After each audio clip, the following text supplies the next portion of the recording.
¿Cómo están? Muy buenas noches, bienvenidos a 360, este encuentro de que cada domingo hacemos para hablar de los temas que nos incumben y nos preocupan a los cochabambinos. Bienvenidos, les habla Jimena Bellido. Les voy a dar la más cordial bienvenida también a quienes me acompañan esta noche para tratar un tema que nos está preocupando, ojo, no solamente a los cochabambinos, sino a todos los bolivianos. Hablamos de la contaminación o la supuesta contaminación por la planta de urea y amoníaco en Bulo Bulo.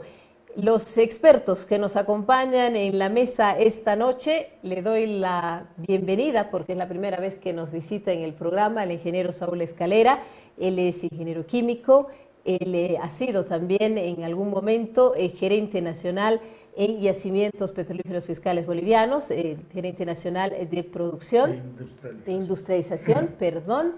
Y bueno, pues por supuesto que domina mucho este tema y nos va a ayudar muchísimo a dilucidar qué es lo que está sucediendo en esta planta de urea. También le voy a dar la cordial bienvenida, esta vez le tocó a don Johnny Antesana fallarnos, tiene algunas actividades y he aprovechado para que el licenciado Eric Martínez nos acompañe también esta noche para hablar del tema, porque él como biólogo sabe mucho de lo que es este tema de la afectación al medio ambiente. ¿Cómo está, don Eric? Buenas noches. Buenas noches, gracias por la invitación. Bueno, pues, y Juan Carlos, bienvenido otra vez a esta tu casa, 360. Muy buenas noches, Jimena, muy buenas noches, Saúl, Eric, y pues a la población cochabambina que domingo a domingo sigue este programa. Claro que sí, te extrañamos la anterior semana. Permítame saludar también a la población cochabambina. Por favor. Porque entonces estamos acá para servir y para informar lo que realmente ha ocurrido antes de la construcción y después de la construcción del famoso, de la famosa planta de urea amoníaco en Bulo Bulo. Claro, que nos está dando dolores de cabeza. Don Saúl, voy a empezar con usted. Y vamos a empezar con lo más básico, explicarle a la población, porque muchos de nosotros no sabemos muy bien qué es el amoníaco, cómo se presenta y cómo es que podría afectar si es que hubiera una fuga. Esto en inicio. Muy bien, en realidad el amoníaco es un reactivo químico que no aparece naturalmente. Lo que aparece naturalmente son las sales de amoníaco, como el nitrato de amonio, el nitrato de potasio, ¿no? Que es la pólvora, y también son, digamos, el guano, que ocurre en Chile, en las saliceras de Chile. ¿No? Y también hay nitratos que son parte, digamos, componente de algunas naturalmente estoy hablando, ¿no? Entonces hay también nitrato de sodio, ¿no es cierto? Y en fin, este es pero generalmente para la industria se fabrica el amoníaco para producir nitratos, ya que son, digamos, productos industriales, y generalmente se utiliza el gas natural, ¿no? El gas natural que contiene metano, contiene etano, contiene propano y todos los componentes, ¿no? Mayoritariamente metano, que un 90% del gas natural es metano, y el etano es apenas 6,5% y el resto es mucho menor. Por lo tanto, el metano reformado da lugar a producción de amoníaco. Entonces, la materia prima para hacer amoníaco industrial siempre ha sido el metano. A ver, ¿el amoníaco es un gas? ¿Perdón? ¿Es un gas el amoníaco? Exacto, bueno, a eso me iba. Bueno, una vez producido el amoníaco, es un gas. En condiciones normales de temperatura y presión es un gas. Y para que se vuelva líquido, amoníaco líquido, se necesita más o menos llegar a un 60 grados bajo cero. De 38 para adelante ya comienza a liquidificarse el amoníaco y se produce amoníaco líquido. Pero el amoníaco también forma, digamos, algunas, se puede decir, algunas aguas amoniacales cuando burbujea en agua.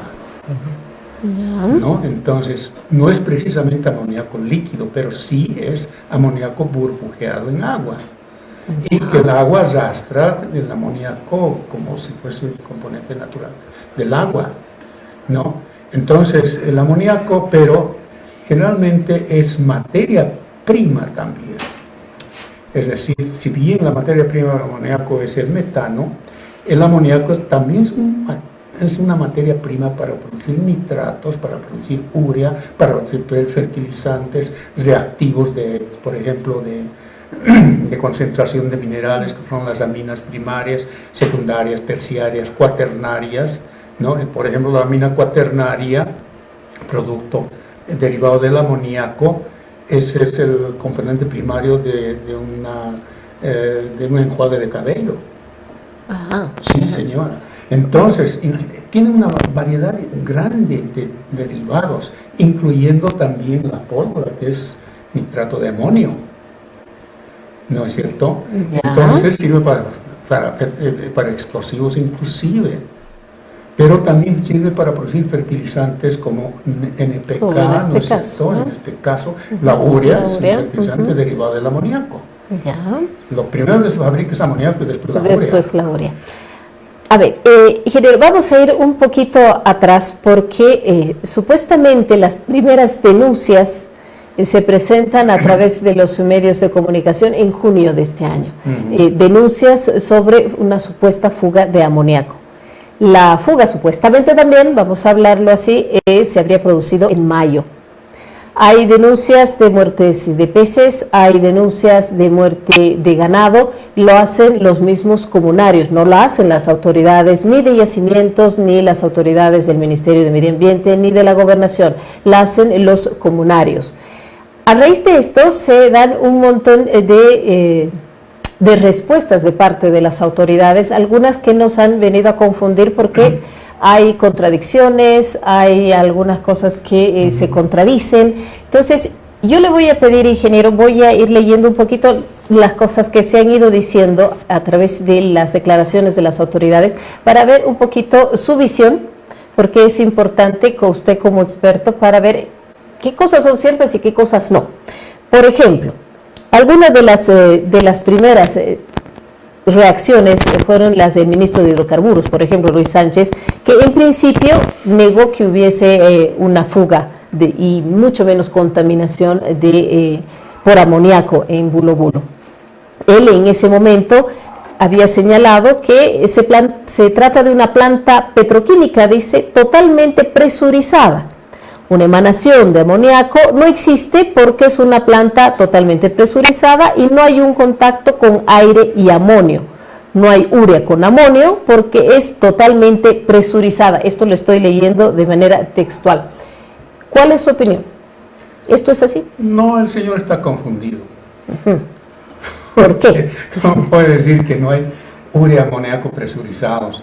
Una planta que derivada del gas natural reformado, en este caso del metano, ¿no? Que produce primero amoníaco, después urea, tiene que obedecer a ciertas reglas que han sido elaboradas por los, ¿qué se puede decir?, por los dueños de la tecnología. En el caso de Bulo Bulo, las tecnologías utilizadas para producir amoníaco son de la Kellogg & Brown, que está en Estados Unidos, en Houston. ¿Okay? Es una compañía americana que ha construido plantas de amoníaco en todo el mundo. Creo que andan por las 400 plantas ya. Realmente, eso a ojos cerrados lo pueden construir, ¿no? Y la tecnología para producir el derivado del amoníaco, que es la urea, han utilizado la tecnología Toyo japonesa.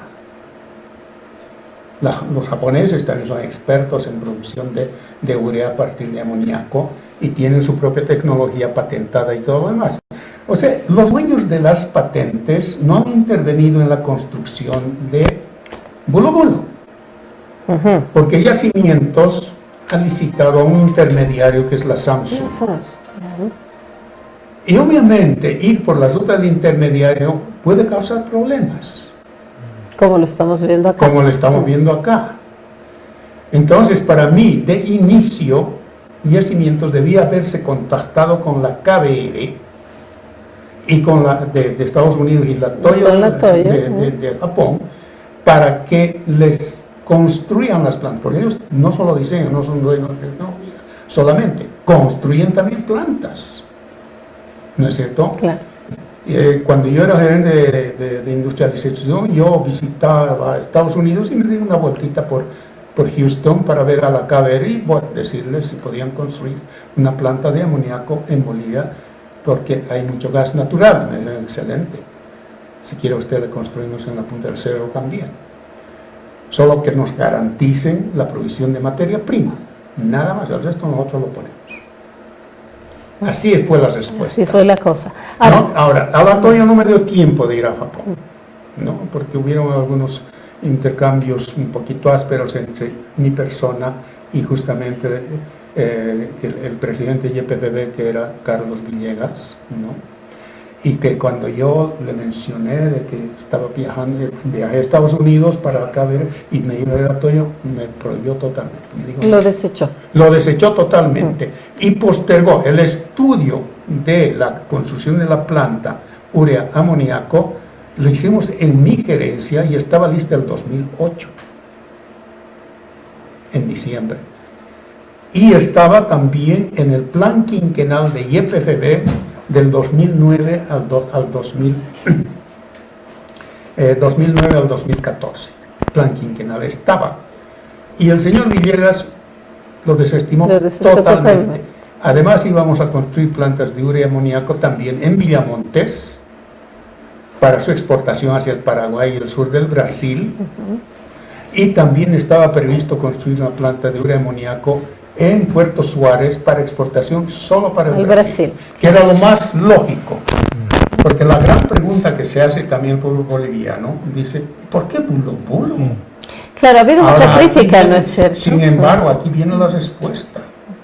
Cuando yo le planteo a Villegas la construcción de 4 polos de desarrollo petroquímicos, Villamontes, Puerto Suárez, Bulo y Uyuni, entonces nos enteramos que en Bulo había gas natural disponible que no estaba conectado ni a la corriente de Brasil, de exportación para el Brasil, ni para la Argentina.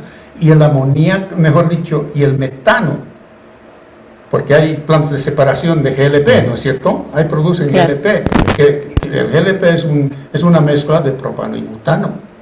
Y el metano los reinyectaban al pozo porque no tenían ningún, es decir, no había ningún plan de hacer nada con ese metano. Nos enteramos de eso en la gerencia y hicimos todito el estudio con ayuda de nuestros técnicos, y trajimos 2 técnicos también de PECIBEM desde Venezuela. Y con la visita que yo hice allá a Houston, de la KBR, todo estaba casi todo eso lo hemos descrito en el primer documento que se llama construir una planta de urea amoníaco en Bulo en base al gas natural. El estudio está completito, está en La Paz. Ese estudio estuvo dormido hasta el año 2013, cuando recién licitan y gana la Samsung. Mientras tanto, yo ya decepcionado de YPFB, renuncié en marzo del 2009. Porque el señor Villegas se echó justo en febrero del 2009. Y como no me escuchaba y me criticaba, entonces renuncié. Yo no, ¿Para qué? Esa es la verdadera historia, por qué en Bulo, ¿no es cierto? Y por qué la Samsung ha construido. Se fueron por la ruta del intermediario y no del dueño de la tecnología. Y por ahí puede ver que haya las fallas. A eso me voy. Ahora, ingeniero, perdón, aquí hay otra declaración que también nos ha traído algunas controversias, y esta vez es de la viceministra de Medio Ambiente, la señora Cintia Silva, que dice que este es un complejo petroquímico cerrado y por lo tanto dice que aunque haya una fuga, no puede provocar un problema medioambiental porque la fuga es interna. Eso dijo la señora Silva. Habla además del tratamiento de aguas. Habla de que, como es muy moderna la planta, solo se usa agua para enfriamiento.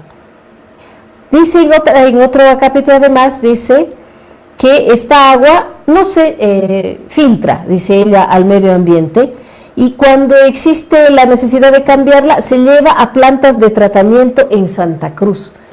Esto es Esto es así, porque parece algo muy, muy complejo, muy complicado llevar agua a Santa Cruz para su tratamiento. Para mí es una falla profesional, ¿no es cierto?, de yacimientos, de los técnicos de yacimientos que supervisaron la obra de Samsung. Porque el supervisor de obra debe haber exigido que la planta tenga control de 3 contaminantes posibles que hay en toda planta industrial. Contaminantes al aire, siempre hay gases. Contaminantes al agua, ¿no es cierto? Puede ser no solamente el agua, hay contaminantes líquidos, ¿no es cierto? Y también sólidos. Por ejemplo, una vez que se solidifica la urea, hay que tener muchísimo cuidado en el embalse, todo y todo lo demás, ¿no? Entonces, toda planta industrial produce estas posibles contaminaciones en el aire, en el agua y en el suelo. ¿Podríamos decir entonces que dadas estas situaciones sí podría haber existido contaminación? Yo diría lo siguiente. Samsung ha tenido el cuidado, como no era dueño de la tecnología, de ajustar bien todos los equipos. Posiblemente se les ha escapado algo. ¿Ya? Porque finalmente una cosa es que uno haya diseñado la planta y los equipos y especificado los equipos a todo dar como lo hubiera hecho la KBR, ¿no? Y el lector de un plano siempre va a tratar de interpretar de acuerdo a su experiencia, ¿no es cierto?, de acuerdo a su criterio, ¿no? En este caso, el error de yacimientos, nuevamente repito, ha sido contratar a Samsung. Segundo error ha sido que el supervisor de obra no haya sido un experto, digamos, en construcción de plantas químicas. ¿Quién habrá sido? No tengo la idea, porque siempre se ha ocultado casi todo de lo que estaba ocurriendo con la Samsung. Ahora, vuelvo a insistir que los contaminantes, en este caso gaseosos, podían haber sido entonces el gas, ¿no es cierto?, en este caso el amoníaco, pero que se haya permeabilizado en alguna parte de la planta porque había alguna falla dentro de la planta de algún equipo que no estaba totalmente ajustado, ¿no? Y en ese sentido entonces haya habido un escape que después ha llegado, pues, con lavar los pisos nomás ya estás contaminando con el gas que se desarma en el suelo o está alrededor del suelo, ¿no? Chisgueteas y bueno, entonces el amoníaco tiene esa virtud. ¿Este tema de una fuga interna, solo interna, es posible? Interna sí, pero que también puede salir afuera. Es posible, pero claro, hay toda la posibilidad. Y como alrededor de la planta hay varios riachuelos y ríos también, ¿no es cierto? Yo conozco Globul porque he ido allá justamente para ver dónde íbamos a localizar la planta, ¿no? Y de esa manera entonces teníamos muchísimo cuidado, debíamos tener mucho cuidado en ajustar bien la planta con todas las especificaciones del inventor de la tecnología, ¿no es cierto? Y de esa manera entonces garantizar que no hayan fugas de ninguna clase. Sin embargo, siempre puede haber alguna fuga por mal funcionamiento de algún aparato que está en la planta, ¿no? Y también de esto depende mucho de la procedencia del aparato, de dónde han traído los equipos, ¿no es cierto? Mientras la KBR garantizaba que los equipos, ellos tenían su propia industria de construcción de los equipos, porque es propia de ellos. Y otra cosa es que las Samsung equipos pueden ser japoneses o pueden ser de otra naturaleza, no sabemos. Y aquí, nuevamente, insisto, el supervisor de obra, el fiscal de obra se llama, ¿no? Sí. Es el que debía haber hecho, garantizado que todo estaba bien, claro, de acuerdo a especificaciones. Entonces, esas son las posibles causas de la contaminación que vemos en los ríos. Los ríos va a llegar. Complicado. Don Eric, usted es biólogo, usted hace investigación en este tipo de cosas. El tema de la contaminación de agua de suelo, ¿cómo afecta? ¿Puede afectar de la manera en que hemos visto en los medios, con una mortandad de peces, con mortandad de ganado vacuno en este caso?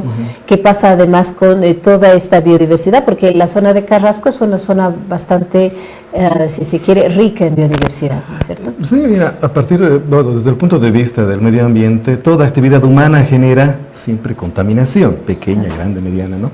Pero como somos seres humanos pensantes, hemos también resuelto ese problema, tratando de disminuir la contaminación, tratando de diseñar medidas para que no nos contaminemos en todo el planeta, ¿no? A partir de eso, se ve nomás que en Bolivia existe una facilidad para dejar a un lado la norma y hacer lo que más o menos creemos que está bien hacer, ¿no? Tanto así que en Bolivia que se vea bien. reciben mucha atención los contaminantes que son visibles o los que podemos oler, como la basura, las aguas sucias y demás. Pero los contaminantes como metales pesados, como no podemos oler ni ver, los dejamos a un lado, aunque digan los científicos y digan los biólogos que están contaminados con metales pesados, no hay problema porque no vemos, no sentimos, ¿no? Es el caso de lo que ha pasado en Bulubulu, ¿no? Al día siguiente de que se supo en la prensa que ha habido supuestamente, ¿no?, emisión de gas, a los 5 días o 3 días va la gobernación a verificar si ha habido esto o no, ¿no? Cuando sabemos que el gas en cuestión es incoloro y se disipa con gran facilidad, o sea, no va a estar esperando a que lleguen los técnicos de la gobernación para verificar si existe o no, ¿no? Entonces, esa era una actividad de... Si hubo una fuga y se contaminó el agua, por ejemplo, entonces tendría que haberse hecho la toma de las muestras en ese momento, si se quiere. Llegar días después no funciona. No, porque se disipa, todo termina, la misma naturaleza absorbe varios componentes y no tenemos más evidencia que algunos cadáveres, ¿sabes? Por otro lado, es interesante que las contaminaciones por este gas en mamíferos, ser humano o ganado y demás, solamente son peligrosas a partir de los 5 millones de partes por millón en gas, ¿no? O sea, por debajo de eso no tenemos graves problemas. Afectar. ¿Por qué? Porque absorbemos el contaminante y nuestro sistema, como mamíferos superiores, hace que logramos expulsar eso como orina, ¿no? Mientras que en los anfibios y en los peces no tienen ese sistema. Entonces, los efectos en la naturaleza se ven en anfibios, en peces.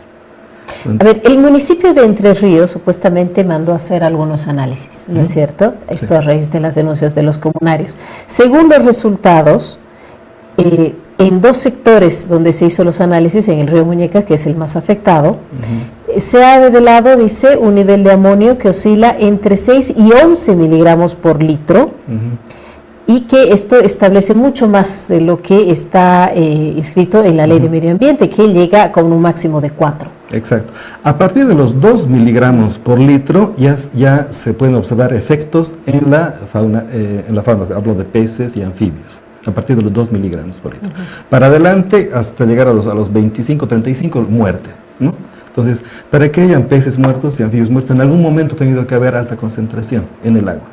O sea que esta negativa, tanto de la gobernación como del Ministerio de Medio Ambiente, el Ministerio de Hidrocarburos, ¿sería falsa entonces? ¿Sí ha habido contaminación? Puede ser falsa. Para mí, la negativa a mí me preocupa, ¿no? Me preocupa porque es un afán de minimizar un posible problema, cuando lo que deberíamos hacer es abrir los ojos y ver si en realidad existió o no el problema, estudiarlo y solucionarlo. O sea, la contaminación política, por un lado, frena el aspecto técnico y es lo que no debería ocurrir. O sea, con políticos y políticas debería hacer el análisis, determinar lo que sucedió y solucionar, porque las soluciones son técnicas, no son políticas, no es cuestión de tiempo. Claro, es que lastimosamente aquí el tema político está muy en medio, ¿no es cierto? La oposición ha tomado este tema también como para hacer un reclamo más al gobierno y el gobierno se defiende. ¿Qué pasa con la gente? ¿Qué pasa con las personas? Hay ahora, a propósito de la oposición, un inicio de proceso penal, hay una denuncia para que se haga un proceso penal, esto porque supuestamente se está atentando contra la salud pública, por ejemplo, además del daño al medio ambiente ¿Qué pasa con las personas? ¿Cuál es la afectación si hay niveles así tan elevados de contaminación? La afectación directa a las personas se detecta a partir de los 5.000 partes por millón en la atmósfera, ¿no? Por debajo de eso no se detecta. Ahora bien, el gas es incoloro y tiene un olor inaguantable, ¿no? Entonces la gente detecta y por naturaleza nos alejamos de aquel lugar, ¿no? Cuando permanecemos en un lugar cerrado con el gas, ya dolor de cabeza, ardor en la garganta, ardor en los ojos. ¿Ha habido ¿no? denuncias de diarreas, de algunas erupciones en la piel en niños, sobre todo? ¿Esto será posible? Solo si las concentraciones han sido muy altas, pero hubiera causado más expectativas, o sea, más problemas, ¿no? No creo que la contaminación haya sido tan alta, ¿no? Del ganado lo mismo, ¿no? He visto un informe sobre el ganado y parece que también tienen problemas sanitarios, ¿no? Los de ganado, como son ganado de libre disposición, están caminando por todo lado, hay garrapatas que transmiten enfermedades, ¿no? Si no está controlado el ganado, tampoco se lo puede utilizar mucho como un indicador de afectación al ganado, ¿no? Y como te he dicho, el gas en cuestión podemos ingerirlo en pocas cantidades y nuestro cuerpo como mamíferos lo neutraliza, el hígado neutraliza y eliminamos como orina. O sea, no tenemos graves problemas con el gas, ¿no? Bueno, estamos con la cosa así. Vamos a hacer una pequeñísima pausa. Al retorno vamos a hablar con Juan Carlos Viamont de esto que le compete ya a él porque él ha trabajado mucho con estos temas y es lo que es la Secretaría de Madre Tierra, de la Gobernación, por ejemplo, y la actuación en este caso de la Alcaldía de Entre Ríos. Enseguida retornamos. Esto es 360. Enseguida vuelve 360. Fides, su voz amiga para todo el país. Fides de Bolivia, haciendo comunicación. Noticias, comentarios, actualidad, música, entretenimiento y diálogo cordial. Fides de Bolivia, llegando a toda la nación.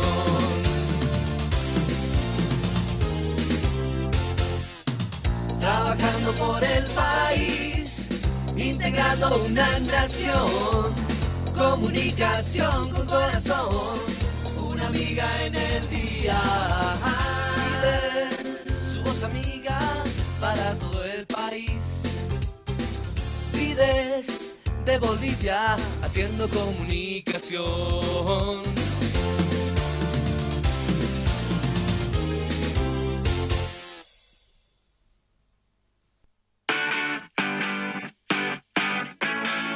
Somos Evolutiva Media.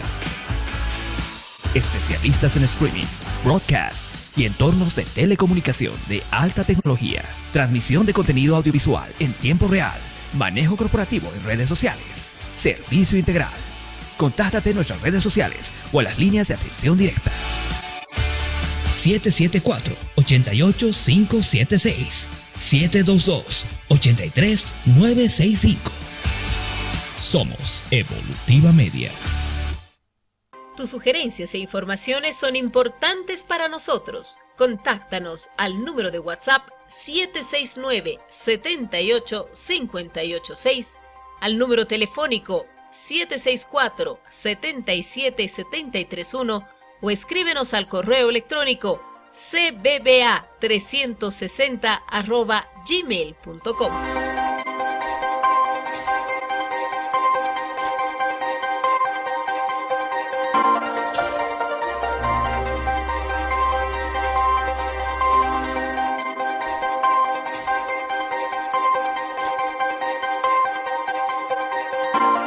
Gracias amigos, estamos de retorno en 360, no olvide que estamos en las redes sociales, en Facebook, estamos también en YouTube por si usted quiere ver este programa más adelante en su integridad. Estamos hablando sobre la contaminación en Bulubulo por la planta de urea y amoníaco, estamos con don Eric Martínez, con Saúl Escalera y también con Juan Carlos Viamont, a quien le voy a preguntar ¿en qué queda aquí la actuación de la gobernación Y también del municipio de Entre Ríos, porque sabemos que en un momento ha reaccionado el municipio, ha hecho algunos análisis, algunos estudios de lo que se está agarrando alguna gente de la oposición, por ejemplo el senador Ortiz, para iniciar este proceso penal, pero que al final vienen siendo negados incluso por el mismo gobernador. El gobernador Canelas decía hace unos días que no existe la contaminación y que a pesar de que el informe del municipio decía que ha habido no solamente una fuga, sino dos, y que ha habido en una de ellas, que se ha probado que ha habido contaminación, el gobernador Canelas lo niega. ¿Cuál es la actuación acá? ¿Cuál es el papel que deberían cumplir Gobernación y municipio de Entre Ríos? Esto para el bien de la población de estas 5 zonas que están afectadas, ¿no? Como yo lo veo, este problema no va a quedar en nada. Va a quedar en nada porque es la palabra del gobernador contra la palabra de un senador. Ni el gobernador ni el senador son expertos ni en el área de biología ni en el área de industria petroquímica. Entonces es más un problema que tiene su razón de ser más arriba. Primero, que esta planta debería haber tenido una certificación, que nunca se la ha hecho. O sea, yo cuando construyo un edificio, no, la ficha es una cosa de que certifiques. Cuando yo monto un edificio, tiene que haber un certificado de habitabilidad, para que la población me entienda, y que me garanticen que ese edificio no se va a caer, que funciona bien, que de acuerdo al pliego de especificaciones está bien hecho y que funciona. Lo mismo pasa con una industria.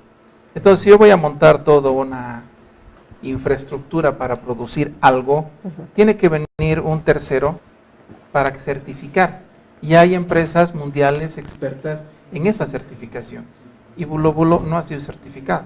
No hay ningún tipo de certificación de una de las empresas a nivel mundial que certifican este tipo de industrias que venga y diga, sí, esta planta se ha hecho de acuerdo a la norma, se ha respetado, se está utilizando tal tecnología y está cumpliendo con los estándares de acuerdo a lo que se dice. No hay.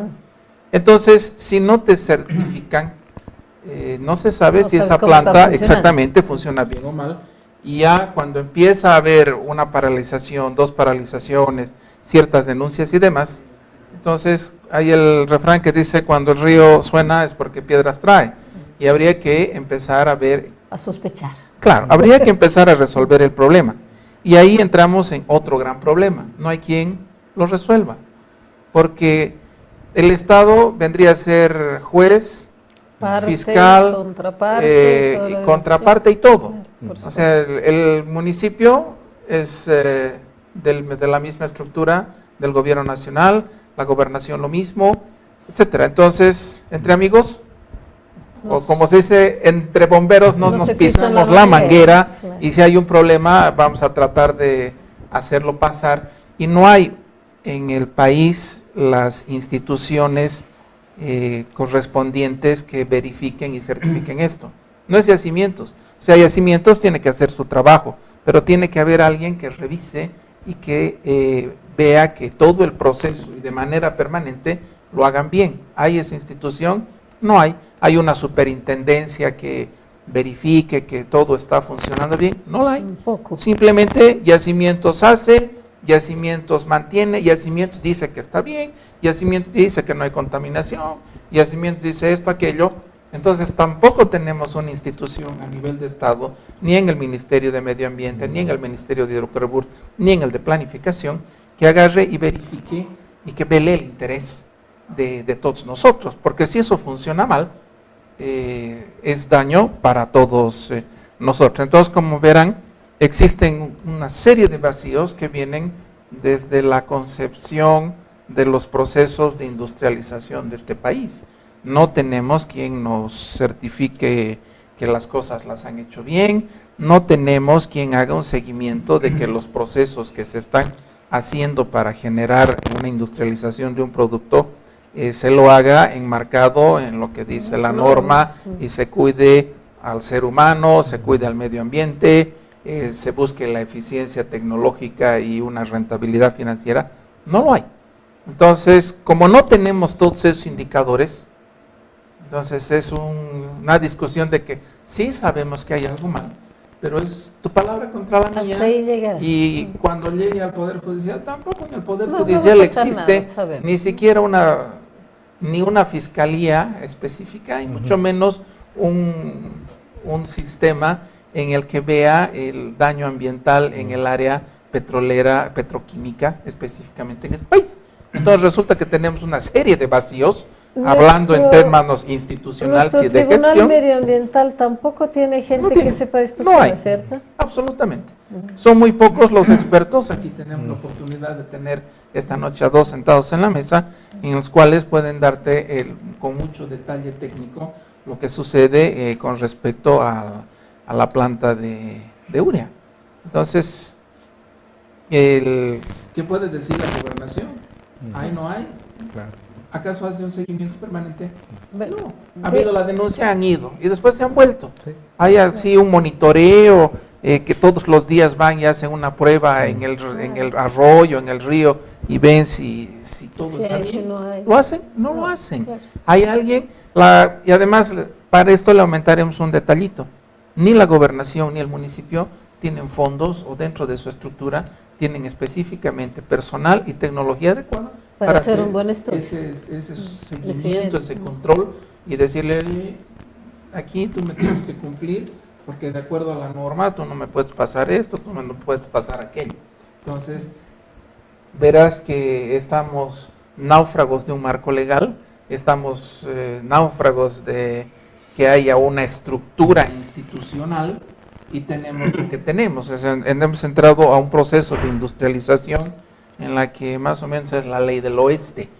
El más fuerte hace lo que quiere y el resto se las tiene que chupar. Y terminamos metidos en camisa de 11 varas. Exactamente. Y tenemos también el tema de las autoridades nacionales, que como hemos podido ver aquí con el ingeniero Escalera, las declaraciones que hacen no son precisamente Las más adecuadas. ni las más adecuadas, ni las más llevadas ni a la lógica, ni al conocimiento. Ingeniero, hablábamos hace un instante, lo tocaba Juan Carlos. Hemos tenido varias paralizaciones, son 3 hasta ahora.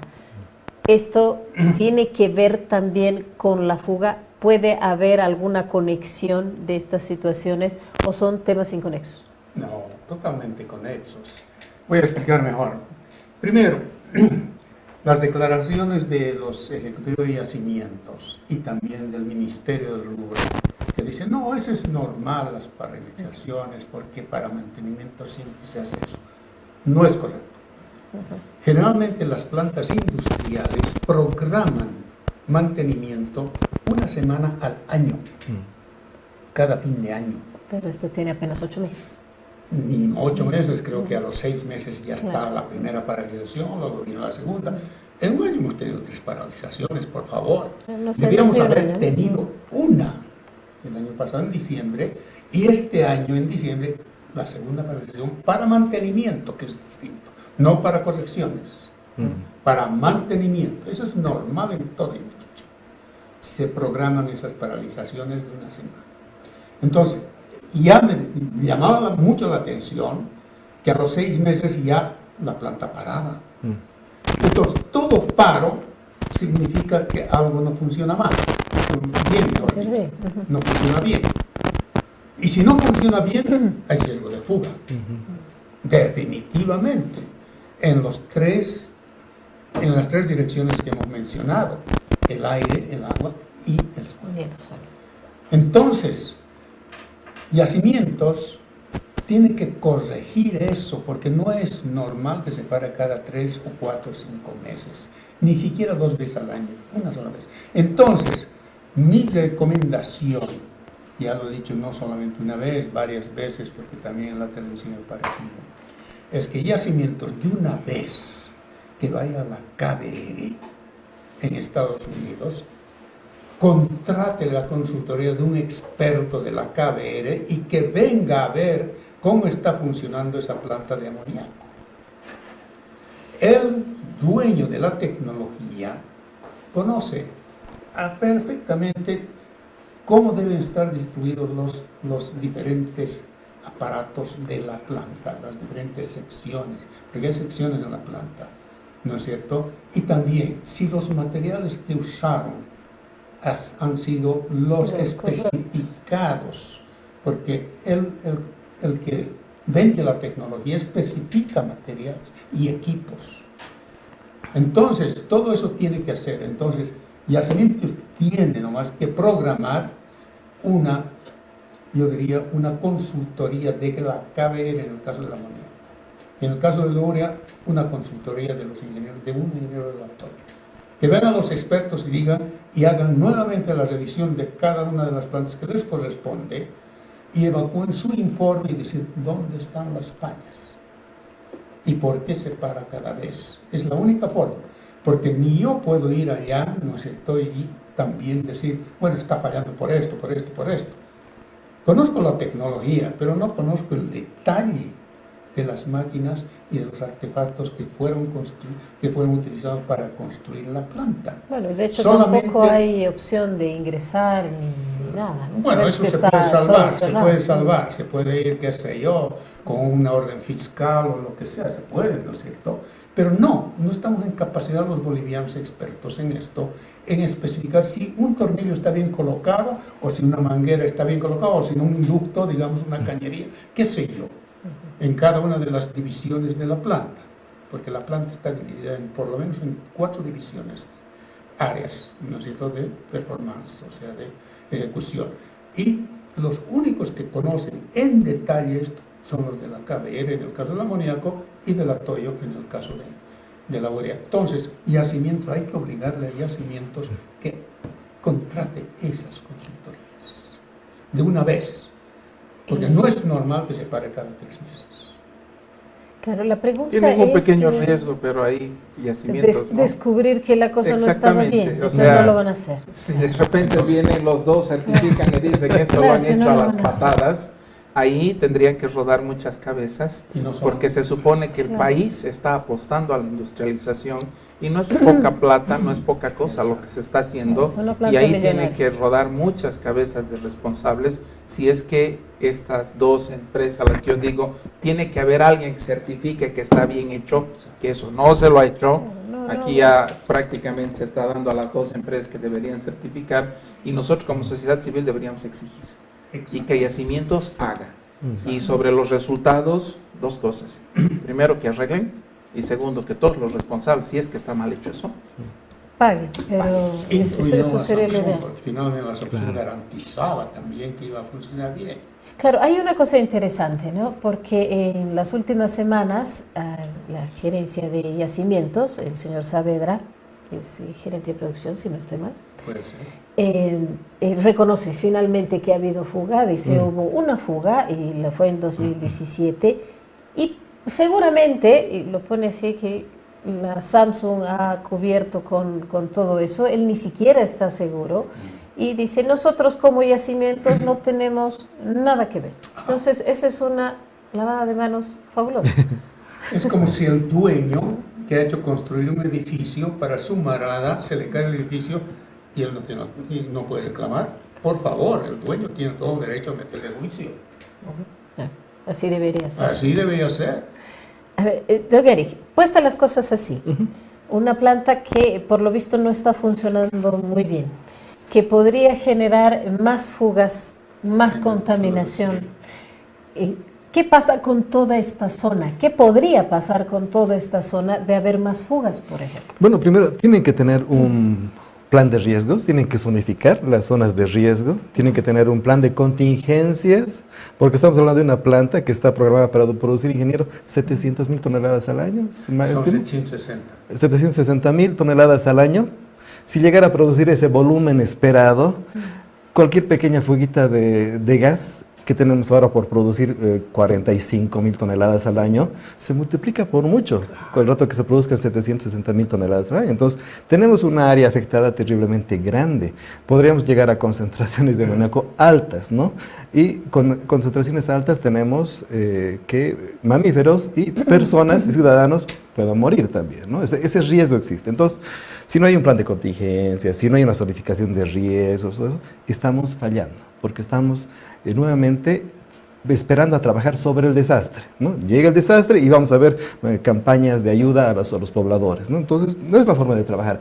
Necesitamos, lastimosamente, en el país, necesitamos unos 10 años de tecnocracia.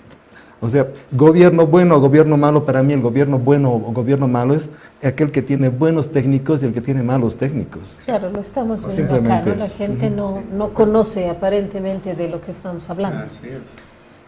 Daño financiero más allá. Es un Porque daño o sea, enorme. cuando se hace un proyecto, se supone que la producción tiene que ir en alza. Se empezó con 45,000, tiene que ir al tope y tiene que correr al tope porque se tiene que recuperar la inversión como Estado. Y cada vez que la paras y demás, entonces empiezan a haber ondas en las cuales después el proyecto se hace inviable o has hecho una inversión a pérdida porque tu fábrica no produce y no genera los recursos que debería generar dentro de lo planificado. Bueno, al margen de este tema que es tan complicado como la contaminación, está esto que tú dices, Juan Carlos. Tenemos el tema del mercado que todavía no está muy seguro, tenemos el tema de el sacar el producto desde Bulubulo. Tenemos muchos factores que hacen que esta planta precisamente no sea la mejor de las opciones, ¿no? Bueno, al punto. Esta planta de urea y amoníaco en Bulubulo no estaba concebida para la exportación. Claro. La prioridad era satisfacer el mercado nacional primero, ¿no es cierto? Y los excedentes deberían ser industrializados más allá para producir derivados del amoníaco y derivados de la urea. Y los estudios que hicimos en la gerencia son en total 6 plantas más, y aquí en el libro lo tengo acá. Aquí dice planta amoníaco urea. En base a la urea, habían 2 plantas derivados. Una es la tiourea, que sustituye al mercurio para la recuperación de oro en los ríos, que es un problema serio actualmente, porque los ríos del Amazonas boliviano ya están contaminados con mercurio. Y los chinos son los que utilizan ahora más mercurio porque están asentados ahí. Y también los colombianos. La tiourea sustituye el uso del mercurio afuera, tiourea adentro, y no es contaminante. Exacto. La tiourea. No sé. Y es tan eficiente para extraer el oro como el mercurio. O sea, una planta derivada de la urea, tiourea. Otra planta derivada de la urea es la planta de altimio, que es un pegamento derivado de la urea, ¿no? Para producir madera aglomerada.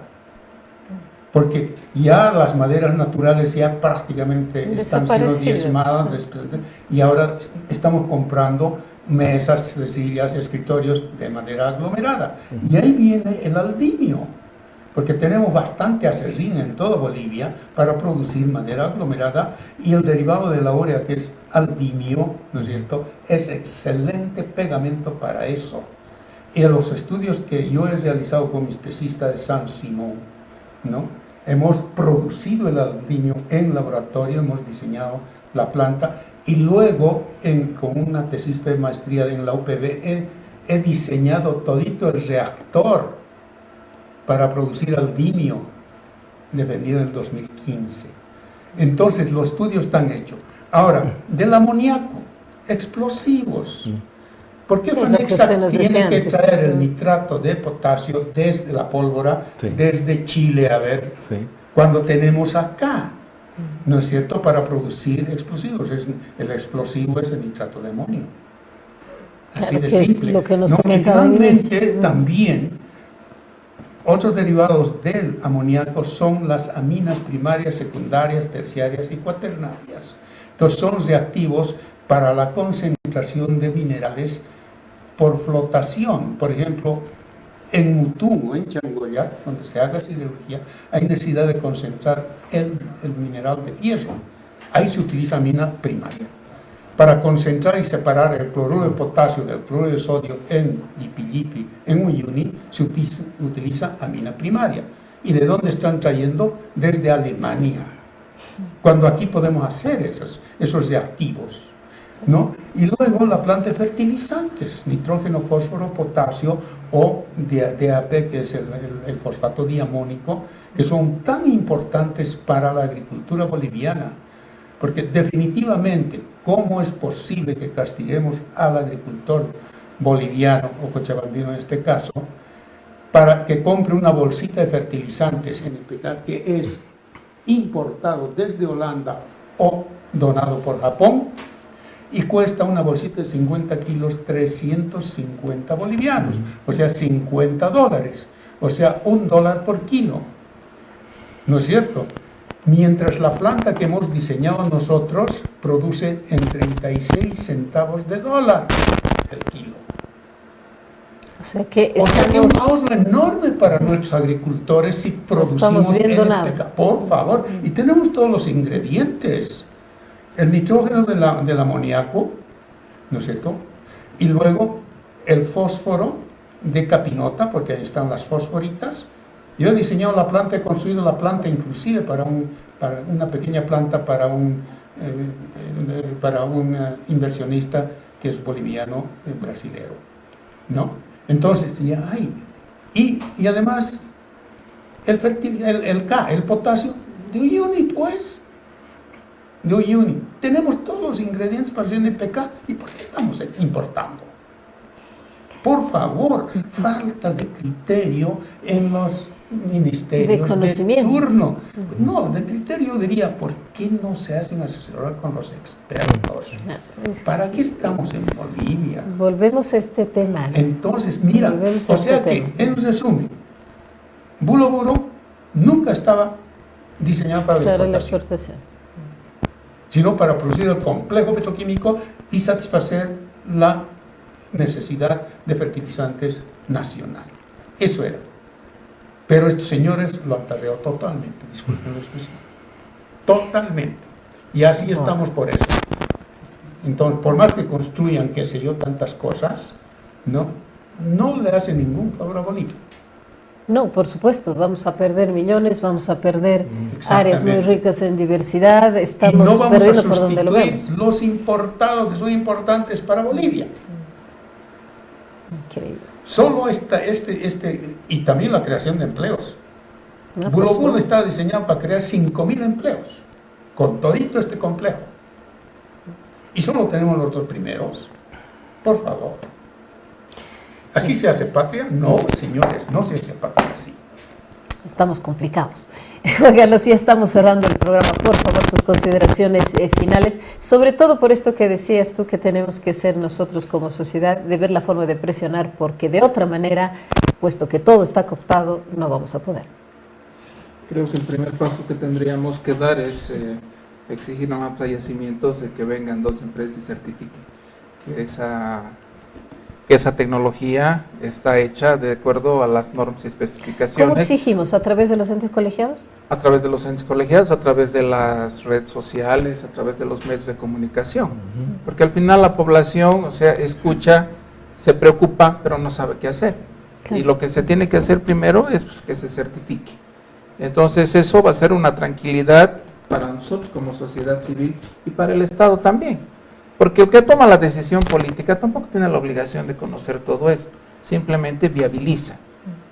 Pero lamentablemente la franja técnica parece ser que no está haciendo su trabajo como corresponde y los resultados, ya me voy a poner a llorar pues, escuchando que se tendría que hacer tantas cosas y no se ha hecho casi absolutamente nada. Entonces el segundo paso debería ser este también, o sea, exigir que todo esto se cumpla dentro de lo que estaba planificado para yacimientos para el departamento de Cochabamba. Y principalmente por existir los estudios en los anaqueles de yacimientos. Están los estudios, están los expertos, pero nada de eso se utiliza. Señores, se nos acabó el tiempo y yo muy agradecida por haber contado con su presencia al ingeniero Sol Escalera. Don Eric Martínez también, su aporte importantísimo. Juan Carlos, muchísimas gracias por estar de nuevo en esta mesa y nosotros nos reencontramos el próximo domingo. Buenas noches. Bueno, encantado de la vida, cuando quieras, ¿no? Y levanto la mano. Puedes. Sí. A ver. Ahora si usted te responde, no sabemos.